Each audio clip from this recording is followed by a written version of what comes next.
Report అనే కదా ఇప్పుడు విజిలెన్స్ ఇచ్చిందండి. ఇప్పుడు అప్పుడు విజిలెన్స్ వేరు, ఇప్పుడు విజిలెన్స్ వేరా? అప్పుడు విజిలెన్స్ ఎంత పోయిందా? వీళ్ళు వేసిన లెక్క కాదు కదా బేసిక్ గా సమస్య. ఇది విజిలెన్స్ అనేటటువంటిది ఒక జస్ట్ క్యాజువల్ ఆన్సరబుల్ పాయింట్ కోసం పనికొచ్చేది.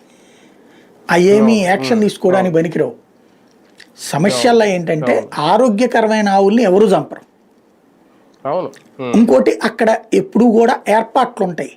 కాకపోతే అనారోగ్యపరమైనటువంటి వాటిని గుర్తించేటటువంటి సిన్సియర్గా డ్యూటీ చేసే డాక్టర్లు ఉండాలి. అక్కడ సిన్సియర్గా డ్యూటీ చేసి అవతలకి పంపించేటటువంటి విధంగా యంత్రాంగం ఉండాలి. ఒకవేళ ఏదైనా అనారోగ్యం పాలైన ఆవుని మిగతా వాటితో కలిపేస్తే సమస్య వస్తుంది కదా. ఆ జాగ్రత్తలు తీసుకోవాల్సి ఉంది. అది సిన్సియర్గా చేయండి. ఇప్పటిదాకా జరిగిందే జరగలేదో తెలియదు. ఇకపైన జరగకుండా ఉండేటట్టు చూడండి, సమస్య లేకుండా మంచిగా ఉండేటట్టు చూడండి, సరిపోతుంది. అదే కదా రైట్.